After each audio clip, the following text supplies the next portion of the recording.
Hello and welcome to Everyday Lessons Every Day. I'm David McBee.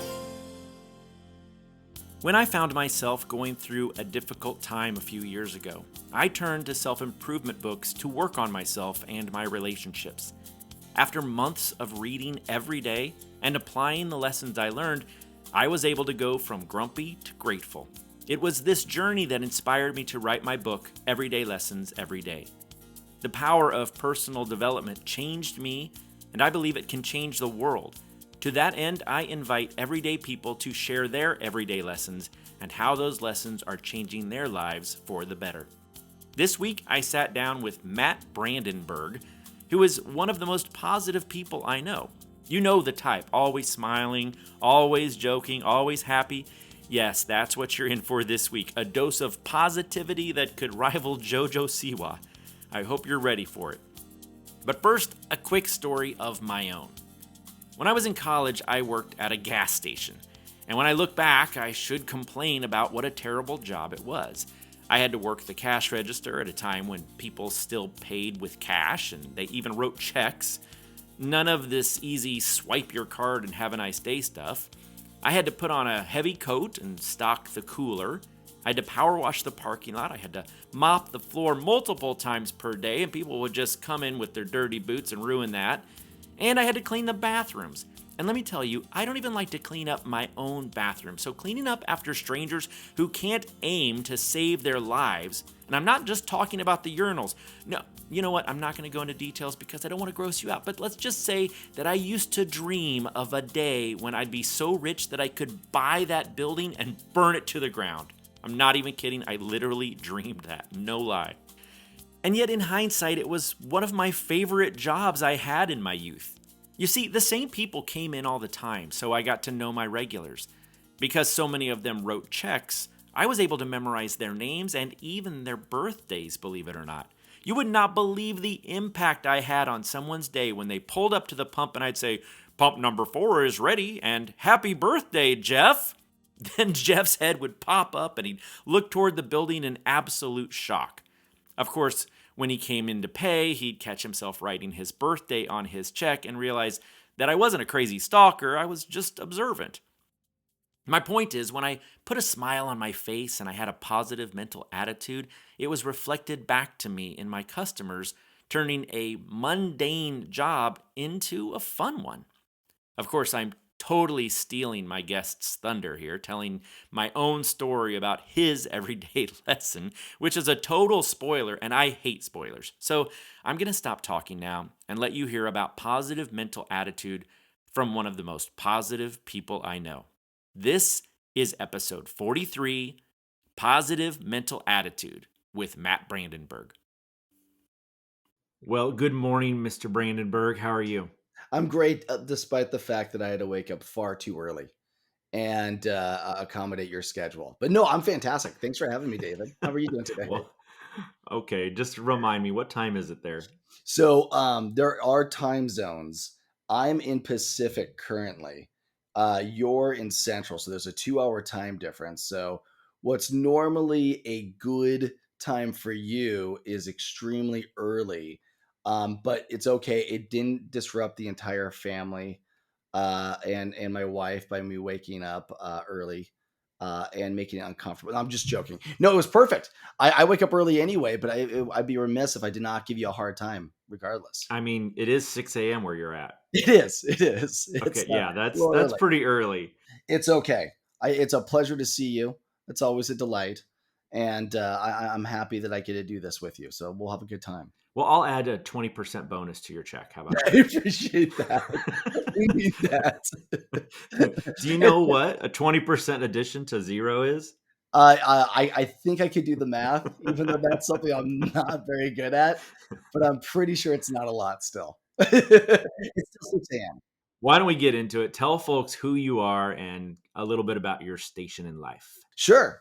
So my name is Matthew Brandenburg, Matt Brandenburg, as you like to call me from time to time, or Matty. I mean, you call me all sorts of things, but it's Matt's normally what I go by. I'm in my 40s. I have a house full of beautiful ladies. I have a wife that still likes me most of the time, even when I wake up early. to do podcasts with my friend David. I have You're so two mean. daughters. I have two daughters, Olivia, who's 11, almost 12, and Charlotte, who is 9. So I hoped to go and kind of balance out the estrogen testosterone levels here in the house by getting a dog that I proudly named Boss Tone after my favorite band, the Mighty Mighty Boss Tones.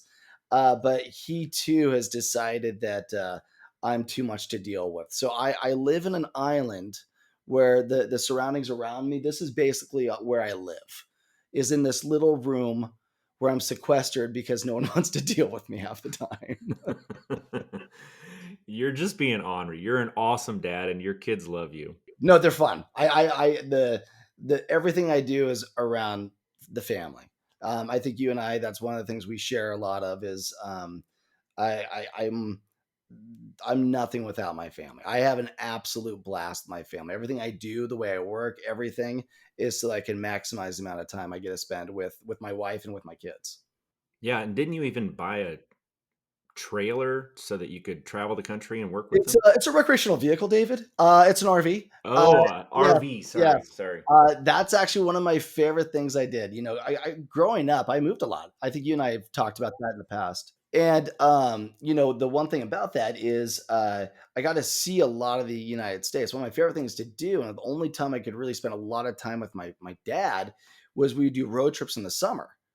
And it was something that I was like, "Oh, man, when I grow up, that's what I'm gonna do." So when I grow up, I'm going to do that, but in the interim, I, went and bought an RV, and when the kids get out of school, I pile the kids in the RV, and with working remotely, like I get to, we literally drive around the country, for about 3 months or 2 months, and I go and see all the people that I get to work with, so it's a business trip, but I get to go and hang out with my kids, and they get to see America.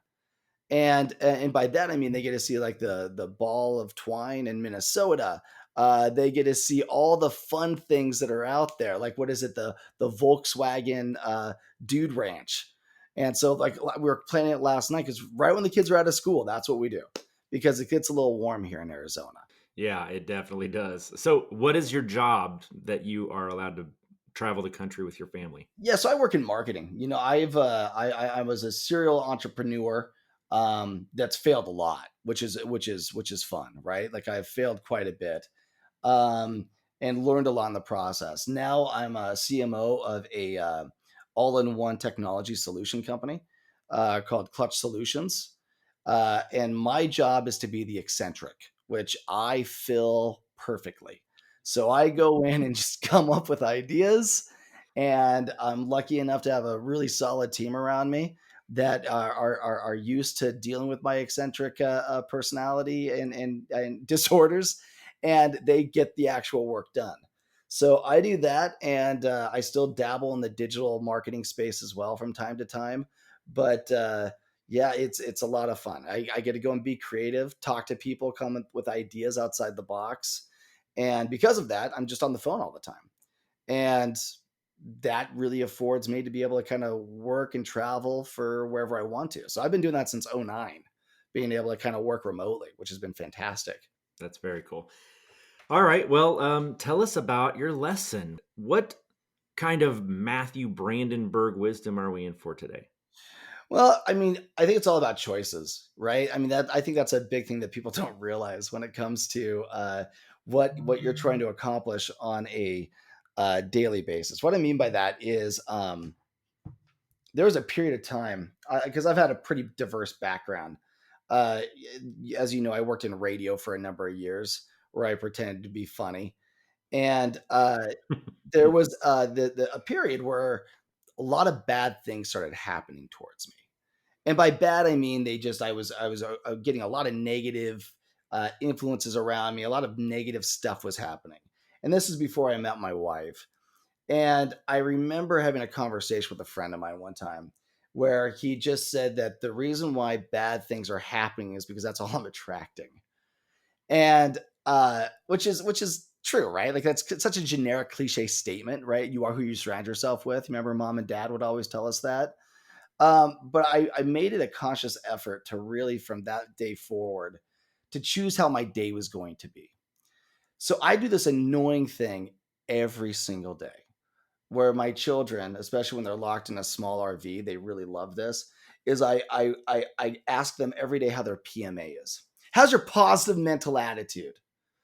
And I go and get in their face, and I have one daughter who's 9 who almost every day goes, "Great!" And then I have my 11, almost 12-year-old who usually glares at me.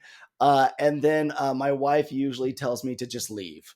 So like, because they need to work on their PMAs, David. That's the Oh, problem. it's all them. Yeah, But it's totally their fault. it's a cliche, cheesy statement, but you get to choose how your day is going to be. And there's days that are brutal, but the one thing that I preach more than anything else is it's your choice to have a positive mental attitude. You go into every situation like you're going to have the most fun that you possibly can, even if it's not fun, and you're going to enjoy it. So I go on calls, and with my current role, I'm supposed to be a leader, which is a huge mistake on their part. But I go in, and there were a lot of these calls that were just, they were negative. People would just go in, and it changes the culture of any job and any situation when you go in and just you're talking about the negative parts of any business, which happens, right? There's a lot of things that aren't the most fun.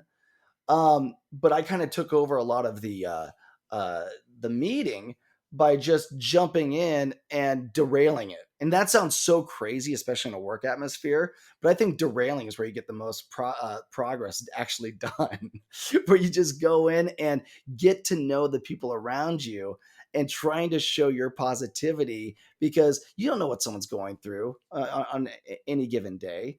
So by staying completely positive and keeping that PMA, you don't just think about yourself, you're thinking about the people around you.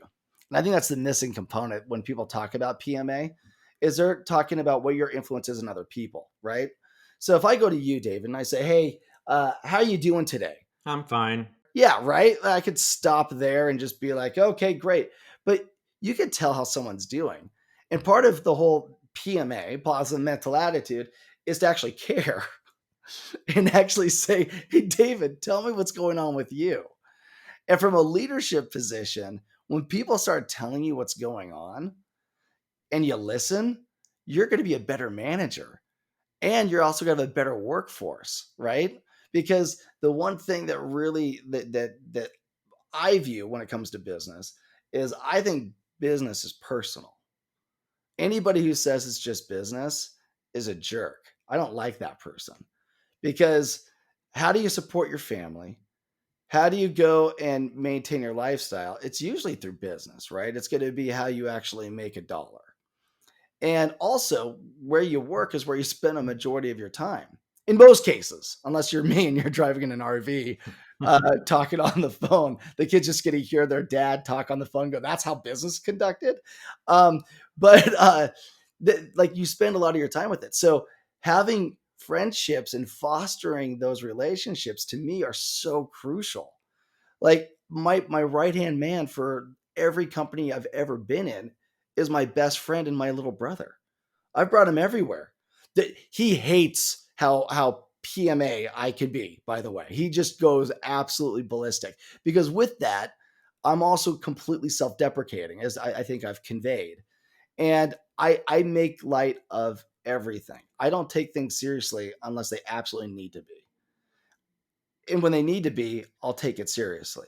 But a quick little aside, my father had surgery a couple years ago, and he was worried about it. He had a tumor in his neck, and he was removed, and it was that's what his father passed away from was throat cancer, and so he was very concerned about it. And he was getting really kind of negative about it. So he had the biopsy done, and I went and visited him after the biopsy. And most kids would sit there, bring flowers, or do something really nice, right? To really build him up. I dressed up as the Grim Reaper and showed Oh my up God. and and had a sickle, had the whole kit and Oh caboodle. no. And my father laughed hysterically. And what ended up happening, and you run into this, and there's been studies that have been done, people that laugh generally live longer. People that go and keep that positive mentality and have a good time and find humor in things live longer. Thank God it was a benign tumor. There was nothing there, right? So he was fine. But I take that, and I mean, my mom just had her knee replaced, and she's almost 70 years old. They said the recovery time on that was going to be, I think, what is that, like 8 or 9 weeks? The old lady was walking after a week and a half. They told her she couldn't drive a car for 3 weeks, and she made it so she was driving in a week and a half. I mean, she like pushed herself to the limit. And part of that is because we just kept making fun of her, right? And she kept making fun of us. But it wasn't made fun of in a way where it was hurtful. It was we go and tease each other so that we just go and find the humor in every situation. You can't feel bad in my family. If you do the poor me's now, it's totally unacceptable. You will be given such a hard time that you will not know what to do with yourself. It's so much fun.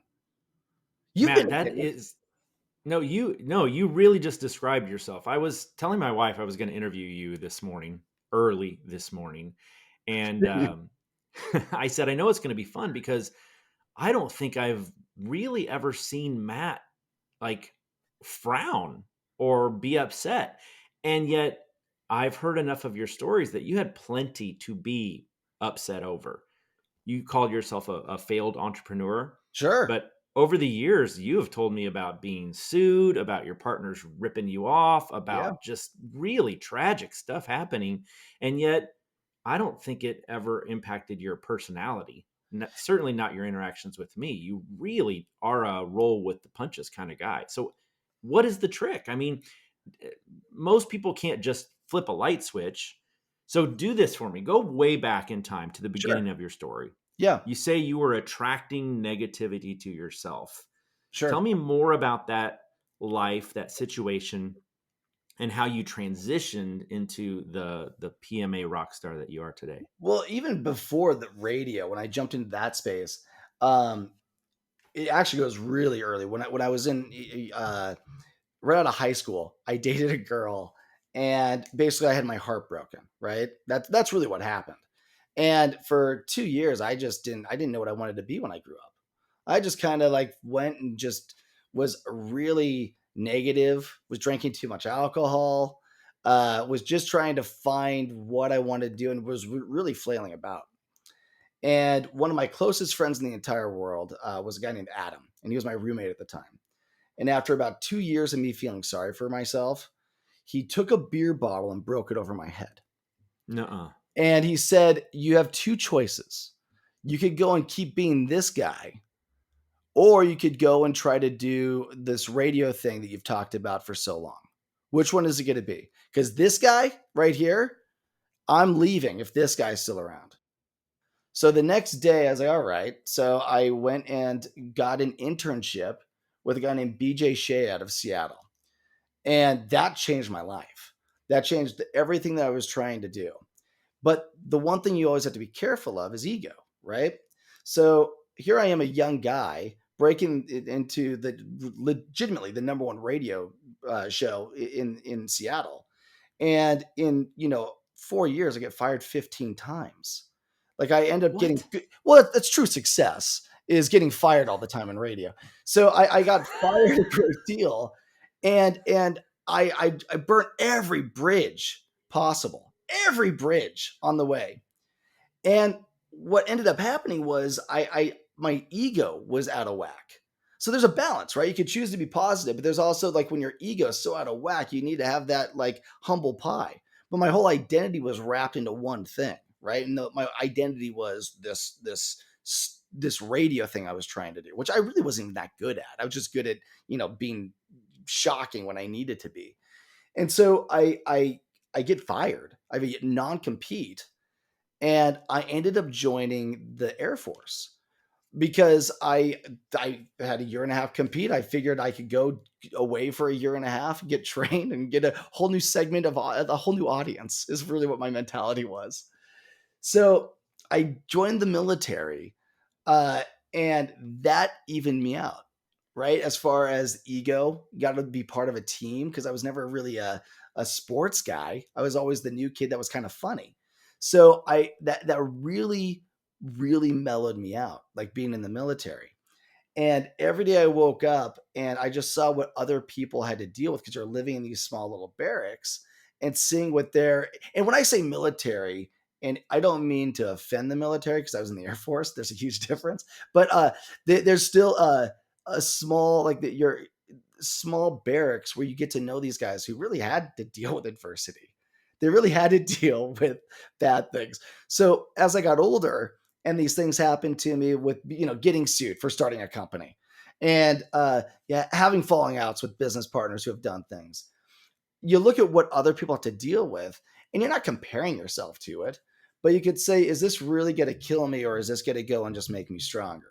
What did I learn from this? And that's really what I try to do, is learn from it. Now, are there days where I'm upset about it? 100%. But I know that if I focus on that, a couple of things happen. My kids are going to pick up on it. And as I've told you, I kind of like them. And right now they still like me.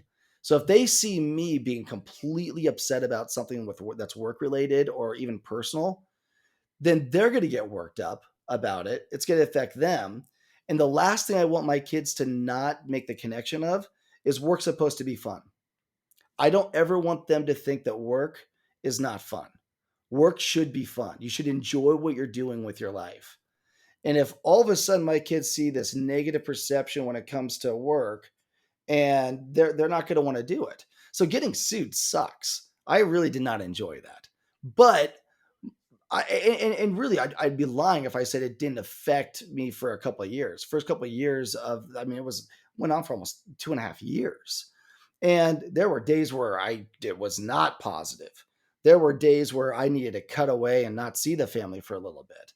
But that's really where I kind of take my jumps and move around where I need to make sure that I my kids see the best version of me that they possibly can, and my wife for that matter, right? She has to see the best version of me that I put out there.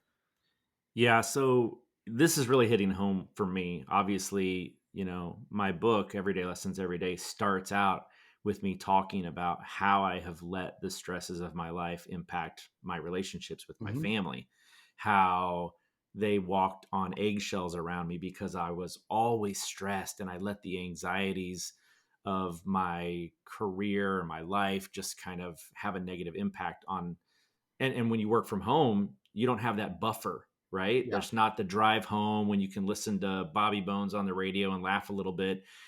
I mean, I was just sour all the time and I let it impact my family life. So I think it's really powerful lesson to A, make work fun, and B, when it's not fun, don't allow that to permeate into your family. I think that's really, really powerful. Yeah, I agree. I mean, what was sad is the one casualty that I ran into, who's always taking the brunt of it, has been my brother, because he has been my right hand man for so long. He's been so inside on the business side of things, and one of the greatest tragedies with one of my companies is he left for a year, and he had just had enough because he was basically my whipping boy. And that was one of the biggest aha moments I had. And it was actually ironically, it was right when your book did come out, because I didn't believe you that you were grumpy. I just didn't believe that. And yeah, Johnny left for a year, and that year, and I didn't talk to him for like 2 months, and that was brutal. And it wasn't him at all, right? And that's the it was 100% me. I was the jerk. I was the one who wasn't listening to his needs. I was treating him like I could treat a brother, right? Which is not a good thing. I have two brothers, and I love Jonathan. And then I have my other one. But Jonathan, like, I working with him is the greatest joy, but also him being my friend is a bigger joy. And so that year that he was gone really reset me. And it really made me realize, what I'm doing with this company right now isn't working. And the company had already failed, right? Like, it was still in business, but it had already failed. If I've gone and chased off, like, to me, the biggest asset, then I'm a failure. And that's kind of the way I look at it when it comes to family and everything, is you have to look at your assets and look what you have. And what I mean by that is your emotional, connections with people around you.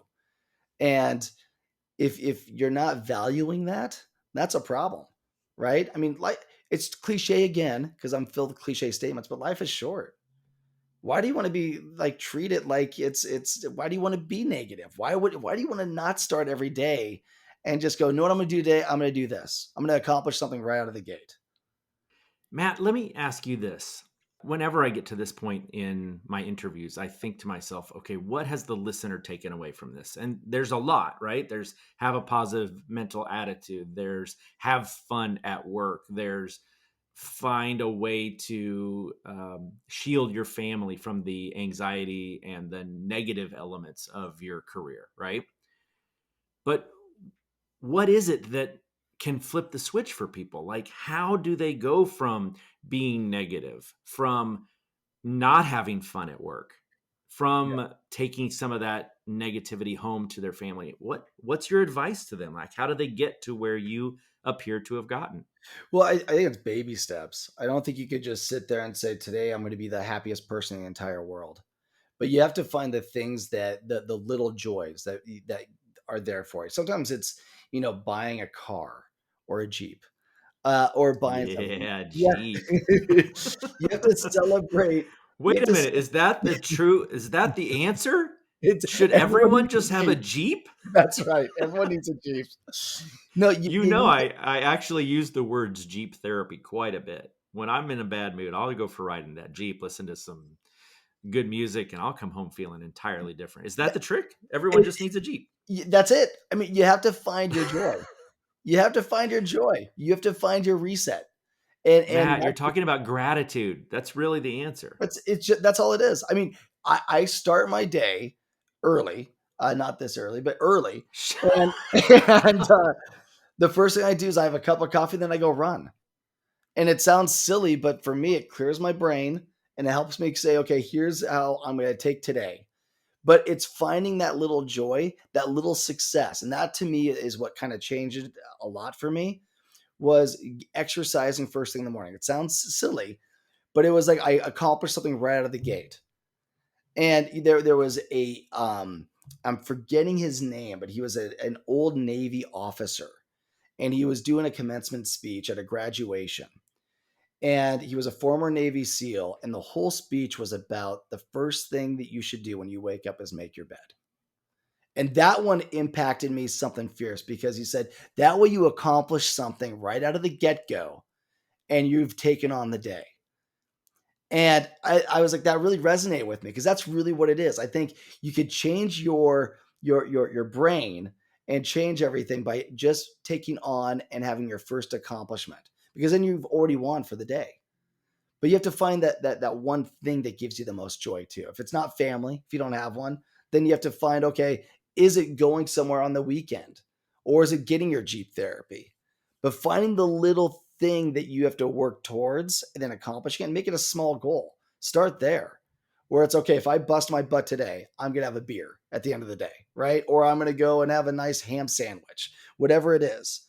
And once you get it, then you're said, okay, I did that. And you do building blocks to start building on those successes. That's good advice. That's really good advice.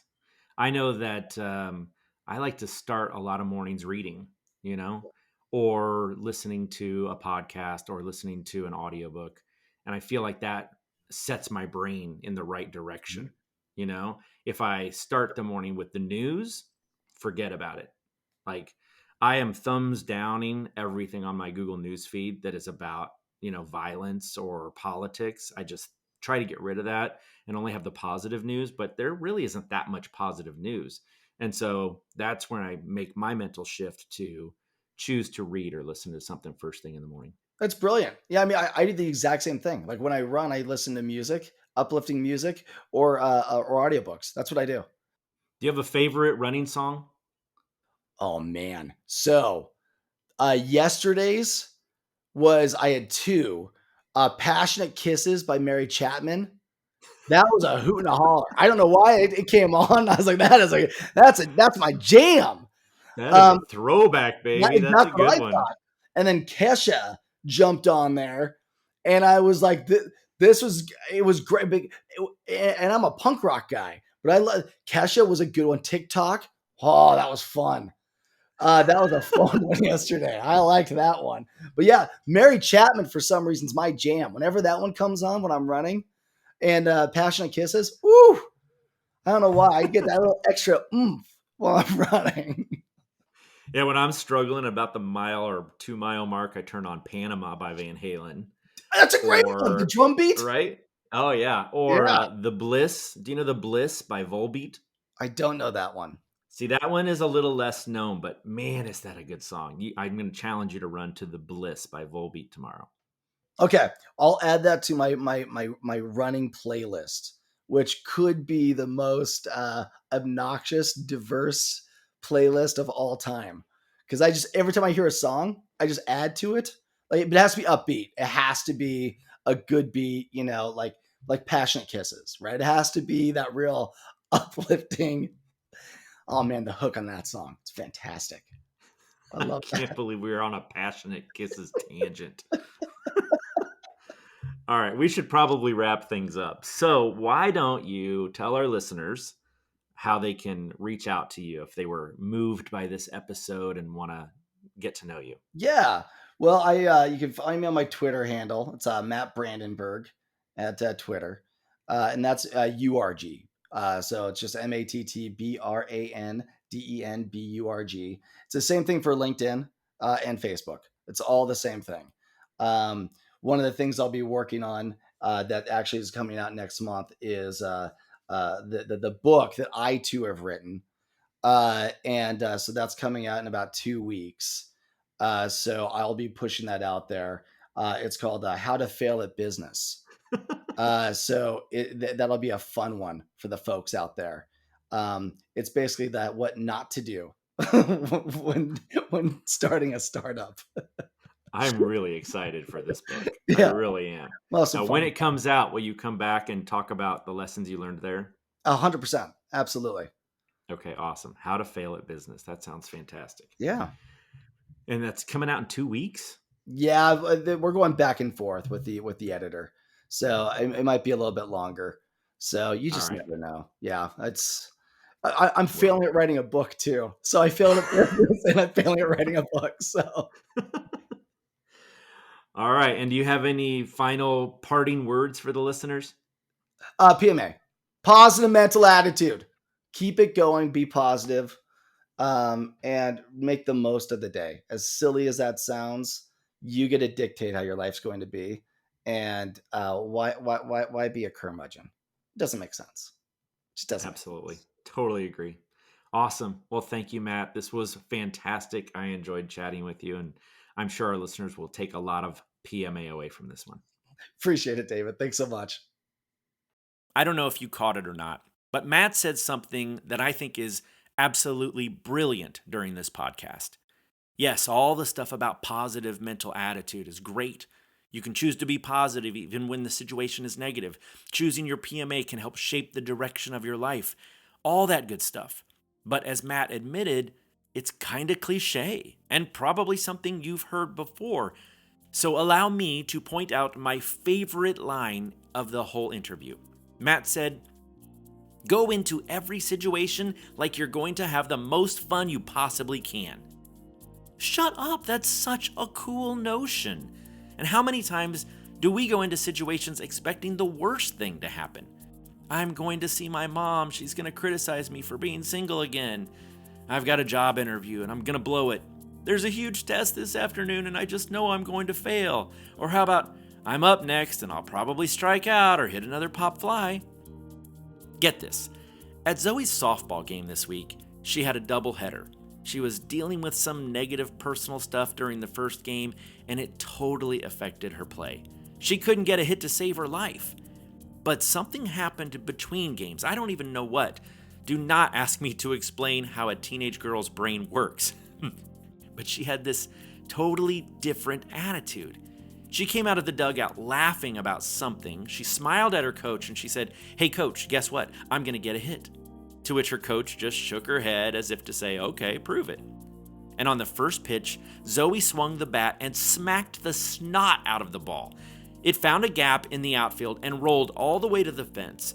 And by the time I looked back at her, she was already rounding second on her way to third where the coach was waving her in. She put the hammer down and came home just as the ball was on its way to the catcher, and she was safe at home with an in-the-park home run. It was awesome. And the rest of her bats that game were just as brilliant. She had a single and a double and a walk, I think, all because something changed in her head between games. All because of her positive mental attitude. So if you think this everyday lesson is cliche, you're right. But it's cliche for a reason, because it's true. So you know what to do now, right? Of course you do. You know what my challenge is this week. Write PMA on your wrist and make the decision no matter what your circumstances are. Find a way to have a positive mental attitude and it'll change the course of your day. And if you make it a habit like Matt has done, maybe even the course of your life. Let me know what happens when you implement this lesson by using the hashtag EverydayLessonsEveryday on your social media posts, or by reaching out to me personally at everydaylessonseveryday.com. You could also purchase my book while you're there, or learn about hiring me to speak about personal development at your upcoming event. And if you like the stories brought to you by Everyday Lessons Everyday, please consider writing a review, and also please share this podcast with your friends. Let's see if together we can make the world a better place. I'll see you next time. Now go out there and do something awesome.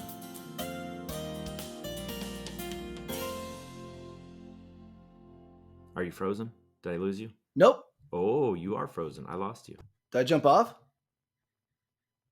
says I'm still there. Are you there?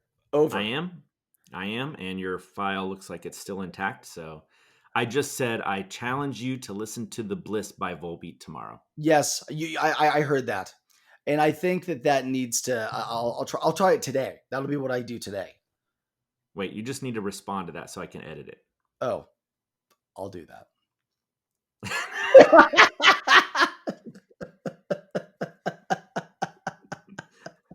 I'm going to say it again, and you're going to respond more naturally, okay?